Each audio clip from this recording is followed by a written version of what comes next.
ब्रह्मा गुरुर्विष्णु गुरुर्देवो महेश्वरा गुरु साक्षात् परब्रह्म तस्मै श्री गुरवे नमः। નમસ્કાર વિદ્યાર્થી મિત્રો, ધોરણ 11 કોમર્સ વિષય BA ચેપ્ટર 5 ધંધાકીય વ્યવસ્થાના સ્વરૂપો ભાગ 1 બરાબર આ ચેપ્ટરનું નામ છે ધંધાકીય વ્યવસ્થાના સ્વરૂપો ભાગ 1। તો આ લેક્ચરથી આપણે આ ચેપ્ટર ભણવાનું સ્ટાર્ટ કરવાનું છે। તો આ ચેપ્ટર વિશે બરાબર પહેલા થોડું સમજી લઈએ। આ ચેપ્ટરમાં આપણે ધંધાના સ્વરૂપો વિશે ભણવાનું છે। ધંધો એટલે શું એ આપણે આગળના લેક્ચરમાં ભણી ગયા બરાબર કે ભાઈ નફો કમાવા માટે આપણે જે કાયદેસરની પ્રવૃત્તિ કરીએ ને એને ધંધો કહેવાય બરાબર। પછી નફો કમાવા માટે આપણે કાપડ વેચીએ કે પેન્સિલ વેચીએ કે અનાજ વેચીએ જે વેચીએ બરાબર નફો કમાવા માટે જે કાયદેસરની પ્રવૃત્તિ કરીએ એને ધંધો કહેવાય।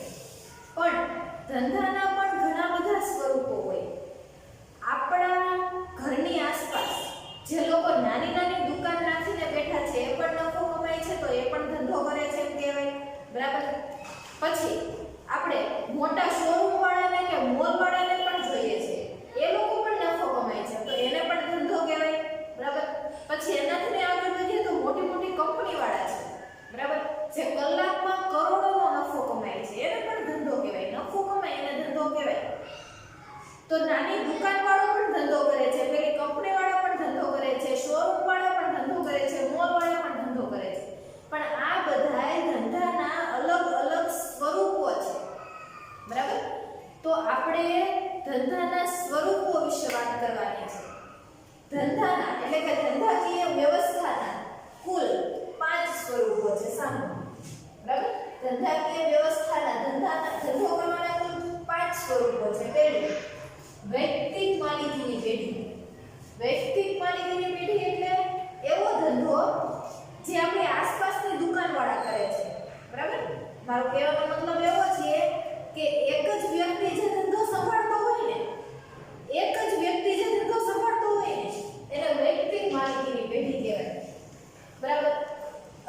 એ ધંધો એક જ વ્યક્તિ દ્વારા સંભાળવામાં આવતો હોય, એક વ્યક્તિ દ્વારા એ ધંધો શરૂ થાય, ખરીદી વેચાણ હિસાબ બધું એક જ વ્યક્તિ કરતો હોય બરાબર। નફો કમાય તો એનો અને ખોટ જાય તો એની એકની છે, એમાં કોઈ ભાગ પાડે નહીં, એક જ વ્યક્તિનો ધંધો। આપણી આસપાસની દુકાનવાળા હોય, સ્ટેશનરી વાળા હોય, પાનના ગલ્લા વાળા હોય બરાબર એ એક વ્યક્તિનો ધંધો હોય બરાબર। એ બધી વૈયક્તિક માલિકીની પેઢી છે, એને વૈયક્તિક માલિકીની પેઢી કહેવાય। એના પછી હિન્દુ અવિભક્ત કુટુંબની પેઢી। તમને ખબર છે તમે આપણે ક્યારેક આપણા સમાજમાં જોયેલું હોય કે આખું ફેમિલી એક બિઝનેસ કરતું હોય બરાબર। અમુક બિઝનેસ હોય આખું ફેમિલી કુટુંબના બધા સભ્યો છે ને એ ધંધામાં રોકાયેલા હોય તો એ ટાઈપનો જે ફેમિલી બિઝનેસ હોય ને એને હિન્દુ અવિભક્ત કુટુંબની પેઢી કહેવાય બરાબર। એને ટૂંકમાં કહેવાય HUF હિન્દુ અનડિવાઇડેડ એટલે જેના ભાગલા નથી પડ્યા એ અવિભક્ત ભેગું છે હિન્દુ અનડિવાઇડેડ ફેમિલી બરાબર। અને ત્રીજો પ્રકાર છે ભાગીદારી પેઢી। પાર્ટનરશિપમાં અમુક લોકો ધંધો કરતા હોય આવું આપણે સાંભળેલું હોય બરાબર। અમુક દુકાન હોય કે શોરૂમ હોય તો એ 2 જણાના 3 જણાના 10 જણાના પાર્ટનરશિપમાં હોય। 10 જણા પાર્ટનર હોય બરાબર તો ધંધો 10એ મળીને ધંધો શરૂ કર્યો હોય, નફો થાય તો એના 10એ ભાગ પાડી લે, ખોટ જાય તો એ 10એ ભાગ પાડી લે, કામ જે રોજના કરવાના હોય એ 10એ પાર્ટનરે ભાગ પાડી લીધા હોય ભાગીદારોએ, એને ભાગીદારી પેઢી કહેવાય બરાબર। એક વ્યક્તિ ધંધો ચલાવતો હોય તો એને વૈયક્તિક માલિકીની પેઢી કહેવાય। 2 કે એનાથી વધુ વ્યક્તિઓ મળીને ભેગા મળીને ધંધો ચલાવતા હોય તો એને ભાગીદારી પેઢી કહેવાય। અને આખું કુટુંબ મળીને ધંધો ચલાવતા હોય તો એને હિન્દુ અવિભક્ત કુટુંબની પેઢી કહેવાય બરાબર। એના પછી છે સહકારી મંડળી બરાબર। સહકારી મંડળી એટલે તમે અમુક એવી સંસ્થાઓના નામ પણ સાંભળ્યા હોય બરાબર જે નફો કમાવા માટે કામ નથી કરતી અથવા તો ઓછા નફાથી કામ કરે છે બરાબર। અમુક લોકો એવો બિઝનેસ કરતા હોય જે ઓછા નફાથી લોકોની મદદ કરવા માટે ઓછા નફાથી કામ કરતા હોય, એને નફો થતો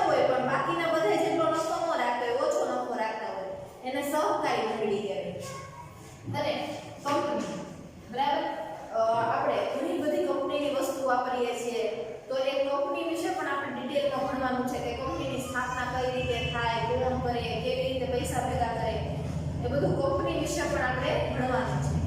પણ આ જે પાંચમું ચેપ્ટર છે ને એમાં આપણે આ ત્રણ ટોપિક જ ભણવાના છે. વ્યક્તિક માલિકીની પેઢી, હિન્દુ અવિભક્ત કુટુંબની પેઢી અને ભાગીદારી પેઢી. બરાબર? અને આના પછી ચેપ્ટર 6 છે. બરાબર? જેનું નામ છે ધંધાકીય વ્યવસ્થાના સ્વરૂપો ભાગ 2. બરાબર? એમાં આપણે આ બે ટોપિક ભણવાના છે. અને આ છે ધંધાકીય વ્યવસ્થાના સ્વરૂપો ભાગ 1 પાંચમું ચેપ્ટર. એમાં આપણે આ ત્રણ ટોપિક ભણવાના છે. બરાબર? તો હવે આપણે આ ત્રણ ટોપિક વિશે વારાફરતી વાત કરીએ. તો સૌથી પહેલો ટોપિક આપણે લઈ લઈએ વૈયક્તિક માલિકીની પેઢી. મેં તમને ટૂંકમાં તો સમજાવી દીધું કે એક વ્યક્તિનો ધંધો, એક વ્યક્તિ દ્વારા જે ધંધાની સ્થાપના થાય, એક જ વ્યક્તિ ધંધો ચલાવે, ખરીદી વેચાણ હિસાબ બધા કામ એક જ વ્યક્તિ કરે, નફો થાય તો એના એકનો, ખોટ જાય તો એની એકની. બરાબર? આવો જે નાનો એવો ધંધો હોય ને જે એક જ વ્યક્તિનો હોય એને વૈયક્તિક માલિકીની પેઢી કહેવાય. બરાબર? ચાલો આપણે એનો અર્થ જોઈએ. તમને વ્યાખ્યા પૂછાય કે વૈયક્તિક માલિકીની પેઢીનો અર્થ આપો. એકદમ સિમ્પલ છે. વૈયક્તિક માલિકી એ એવા પ્રકારનું સ્વરૂપ છે, કેવા પ્રકારનું? તો કે જેની માલિકી, સંચાલન અને અંકુશ એક જ વ્યક્તિના હાથમાં હોય.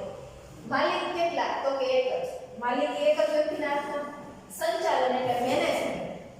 એ નાનો એવો ધંધો છે, મેનેજમેન્ટ કોણ કરે છે? તો કે એક જ વ્યક્તિ. અંકુશ એટલે કંટ્રોલ. એ ધંધાનો કંટ્રોલ કેટલાના હાથમાં છે? એક જ ના હાથમાં. બરાબર? માલિકી, સંચાલન અને અંકુશ ત્રણેય વસ્તુ એક જ ના હાથમાં છે. બધું એક જ વ્યક્તિ કરે છે. તો એકદમ ઈઝી વ્યાખ્યા છે. વૈયક્તિક માલિકીની પેઢી એ એવા પ્રકારનું સ્વરૂપ છે કે જેમાં માલિકી, સંચાલન અને અંકુશ એક જ વ્યક્તિના હાથમાં હોય. એને વૈયક્તિક માલિકીની પેઢી કહેવાય. આ એનો અર્થ. બરાબર?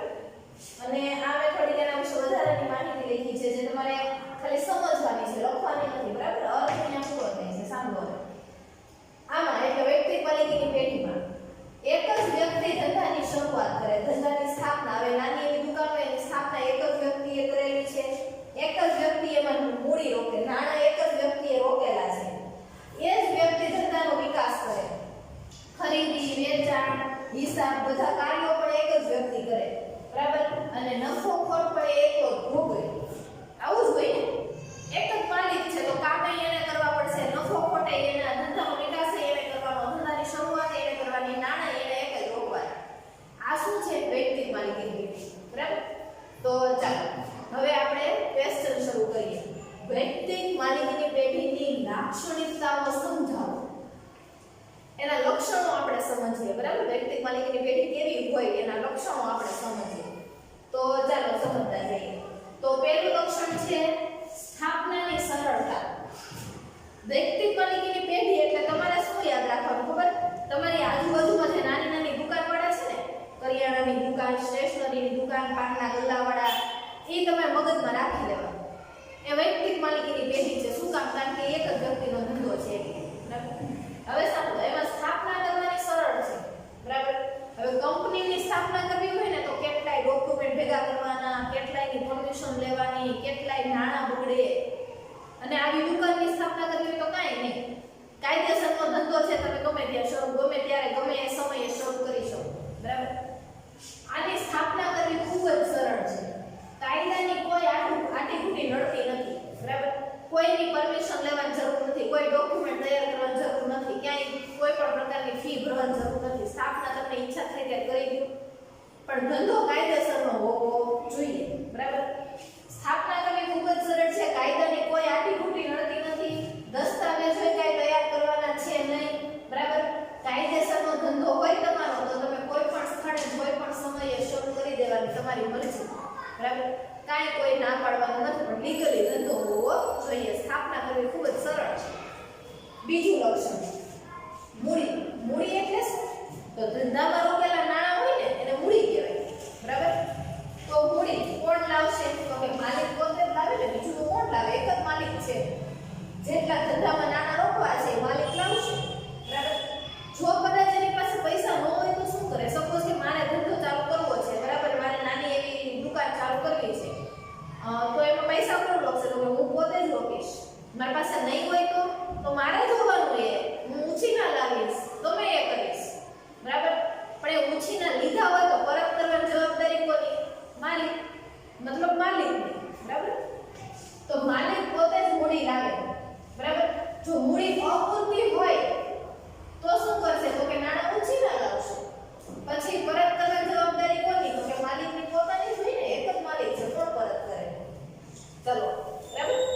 ત્રીજું લક્ષણ છે વ્યવસ્થા શક્તિ. ધંધાની બધી વ્યવસ્થા કોણ જાળવશે?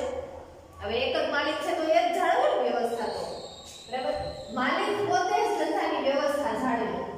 હવે કંપનીમાં કેવું હોય કે કોઈ માલિક હોય, બરાબર, એને કંપનીની સ્થાપના કરી હોય, પણ કંપનીની વ્યવસ્થા જાળવવા માટે એને પાછો મેનેજર રાખ્યો હોય, સેક્રેટરી રાખ્યા હોય. પણ આ વ્યક્તિગત માલિકીમાં એવું કંઈ હોય નહીં. માલિક પોતે જ વ્યવસ્થા જાળવે ધંધાની. નાનો એવો તો ધંધો છે આપણો. માલિક પોતે જ ધંધાની વ્યવસ્થા જાળવે. ખરીદી, વેચાણ, હિસાબ બધા કાર્યો જાતે જ સંભાળે, બરાબર. હા, ક્યારેક એનાથી પહોંચાય એમ ન હોય, બરાબર, તો એના કુટુંબના કોઈ સભ્યની મદદ લઈ શકે. આપણો પોતાનો નાની એક શોપ હોય આપણી પોતાની, બરાબર, આપણાથી ક્યારેક કામમાં પહોંચાતું ન હોય તો આપણા ફેમિલી મેમ્બરને કે આપણા સગાને બોલાવી શકીએ ને કામ કરવા. અથવા તો આપણે પગાર તરીકે કોઈ માણસ પણ રાખી શકીએ જે આપણે હેલ્પ કરે. તો ખરીદી, વેચાણ, હિસાબ બધા કાર્યો માલિક જ સંભાળે. હા, એને ક્યારેક જરૂર પડે તો એ કુટુંબના સભ્યો કે પગારદાર માણસની મદદ લઈ શકે, તો પગારદાર માણસ રાખી શકે કામ કરવા માટે.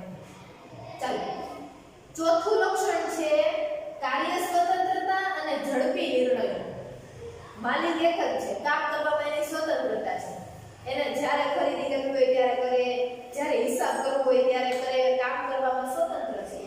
અને નિર્ણયો કેવા લઈ શકે? ઝડપી નિર્ણયો શું કામ લઈ શકે? કારણ કે એને ક્યાં કોઈને પૂછવાનું છે, બરાબર. એને એમ થાય મારે વસ્તુનો ભાવ થોડો ઘટાડવો છે તો એ જાતે ઘટાડી નાખે, એને કોઈને પૂછવાનું રહેતું નથી. માલિકને કામ કરવામાં સ્વતંત્રતા મળે છે કારણ કે એક જ તો માલિક છે, એના ઉપર કોઈનો અંકુશ નથી, બરાબર. ધંધાના નિર્ણયો માલિક પોતે પોતાની આવડત પ્રમાણે નિર્ણયો લઈ લેવાના, સ્વતંત્રતા છે, બરાબર. એટલે ઝડપથી નિર્ણયો લેવાય છે કારણ કે આપણે કોઈને પૂછવા જવાનું નથી. આપણને ઈચ્છા થાય એમ ડિસિઝન લેવાના છે. આપણી સ્કિલ પ્રમાણે, આપણી આવડત પ્રમાણે ડિસિઝન લઈ લેશું એટલે ઝડપી નિર્ણય લેવાશે. બીજાને પૂછવા જવાનું હોય, હવે સપોઝ કે આપણા ધંધામાં 5 ભાગીદાર છીએ, આપણે 5 પાર્ટનર છીએ, બરાબર. હવે મને એમ થાય કે આ આપણા ધંધામાં ફેરફાર કરવો છે, હું મારી જાતે તો કરી ન શકું.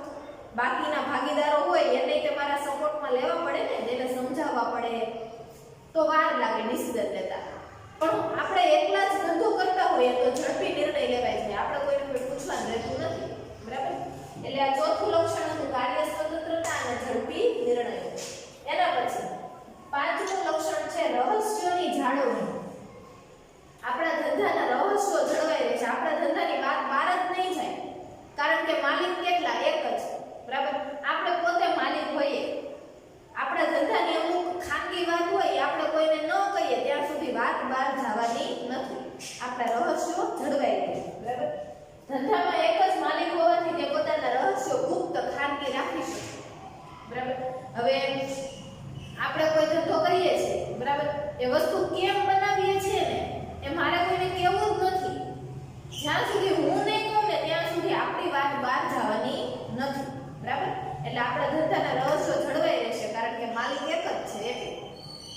એના પછી વ્યક્તિગત માલિકીની પેઢીનું છઠ્ઠું લક્ષણ છે જવાબદારી. ખૂબ જ ધ્યાનથી આ પોઈન્ટને સમજજો કારણ કે આ મુદ્દો છે ને એ તમને આખા ચેપ્ટરમાં 5મું અને 6થું બે ચેપ્ટરમાં આ મુદ્દો વારંવાર આવશે એટલે વ્યવસ્થિત સમજી લેજો. આ બધું તો તમારી સમજમાં આવ્યું હતું, બરાબર, પણ આ થોડું નવું છે. કયો મુદ્દો છે? છઠ્ઠું લક્ષણ જવાબદારી, બરાબર. તો પહેલા આખું તમને જે સમજાવું છું ને સાંભળી લો. ધંધાની જવાબદારી બે પ્રકારની હોય, મર્યાદિત જવાબદારી અને અમર્યાદિત જવાબદારી. સાંભળજો, જવાબદારી બે પ્રકારની હોય, મર્યાદિત જવાબદારી અને અમર્યાદિત જવાબદારી, બરાબર. હવે સાંભળો, મર્યાદિત જવાબદારી કોને કહેવાય ને અમર્યાદિત જવાબદારી કોને કહેવાય, બરાબર. સપોઝ કે આપણે કોઈ ધંધો શરૂ કર્યો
10 લાખ, કારણ કે મારી પાસે છે 10 લાખ બધું થઈ, તો હું 10 લાખ રિટર્ન એને કરી દઉં.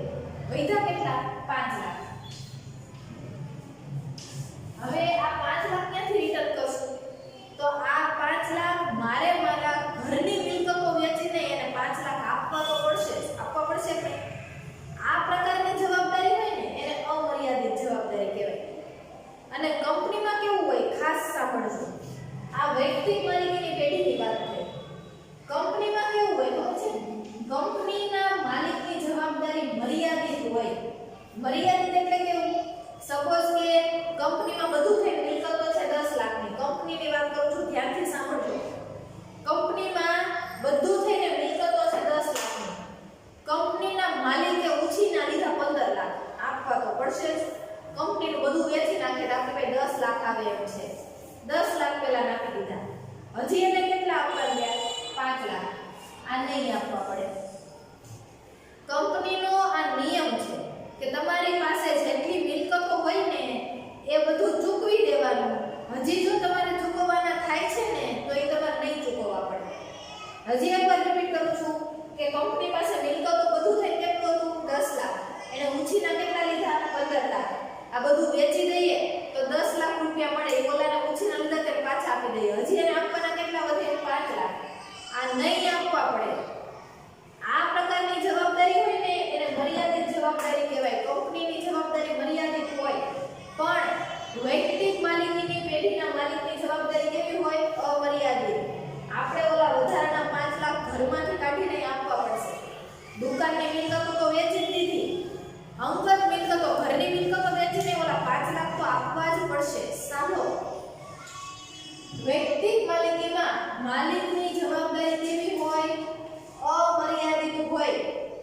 અમર્યાદિત જવાબદારી એટલે શું? તો સાંભળો, અમર્યાદિત જવાબદારી એટલે જો ધંધામાં દેવું ધંધાની મિલકતો કરતા વધી જાય.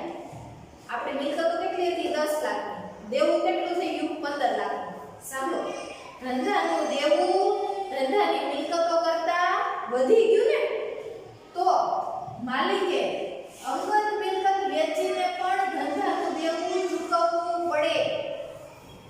ધંધાનું દેવું ધંધાની મિલકતો કરતા વધી જાય તો અંગત મિલકતો વેચીને પણ ધંધાનું દેવું ચૂકવવું પડે. એને અમર્યાદિત જવાબદારી કહેવાય.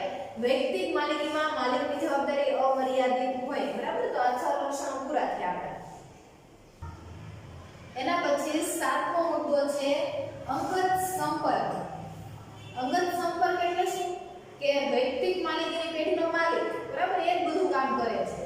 હવે માલિક અને એના ગ્રાહકો, એના કર્મચારી હોય તો, બરાબર, એના કર્મચારી હોય તો કર્મચારી સાથે, એના ગ્રાહકો સાથે, બધાય સાથે માલિકને રૂબરૂ સંપર્ક થતો હોય. બરાબર? સપોઝ કે કોઈ સ્ટેશનરી ની દુકાનના માલિક છે, વૈયક્તિક માલિકીની પેઢી કહેવાય ને. આપણે એને કોઈ વસ્તુ લેવા જઈએ તો આપણને એના માલિક સાથે રૂબરૂ સંપર્ક થાય કે નહીં? બરાબર? એને અંગત સંપર્ક કહેવાય. પર્સનલી કોન્ટેક્ટમાં આવે એમ. અને હવે સમજો કે તમે રિલાયન્સની કોઈ વસ્તુ વાપરતા હોય, બરાબર, તો તમે ગ્રાહક છો, તો તમારો અને રિલાયન્સના માલિકનો ક્યારે અંગત સંપર્ક થવાનો છે? પર્સનલી કોન્ટેક્ટ થાય? ન થાય. બરાબર? એટલે આવું ખાલી વૈયક્તિક માલિકીની પેઢીમાં જ પોસિબલ બને કે એના માલિક સાથે આપણો રૂબરૂ સંપર્ક થાય છે. એક જ માલિક છે ને, બરાબર, એક જ માલિક છે, પાછો એ જ બધું કામ સંભાળે છે, એટલે એને ગ્રાહકો સાથે, કર્મચારીઓ સાથે, લેણદારો સાથે, બધાય સાથે વ્યક્તિગત સંપર્ક હોય. પર્સનલી કોન્ટેક્ટમાં આવતા હોય એ બધાય સાથે. એનાથી શું ફાયદો થાય ખબર? હવે સપોઝ કે આપણી કપડાની દુકાન છે, બરાબર, આપણે એક જ માલિક છીએ. ગ્રાહકો જે લેવા આવે અને આપણી સાથે પર્સનલી કોન્ટેક્ટ થવાનો છે. એનાથી આપણને શું ફાયદો થાય કે ગ્રાહકો સાથે વાતચીત થઈ ને તો ગ્રાહકોને શું ગમે છે, અત્યારે માર્કેટમાં શેની ફેશન ચાલે છે, કેવી વસ્તુ લોકોને ગમે છે, એના વિશે આપણને તરત ખબર પડી જાય. બરાબર? ગ્રાહકો તરત એમ કે હવે તો આવું ચાલતું જ નથી, હવે તો આવી નવી કપડાની ફેશન નીકળી છે. એટલે આપણને ખબર પડે એટલે આપણે દુકાનમાં તરત એ ફેરફાર કરી નાખવાનો કે પહેલા જૂના કપડા જવા દેવાના, નવા છે એ બતાવી દેવાના. બરાબર? એટલે માર્કેટમાં શેની ટેવ, ફેશન, અભિરુચિ છે ને આપણને તરત ખબર પડે, કારણ કે આપણો ગ્રાહકો સાથે પર્સનલી કોન્ટેક્ટ છે. તો એક જ માલિક હોય એટલે એને ગ્રાહકો, કર્મચારીઓ સાથે રૂબરૂ સંપર્ક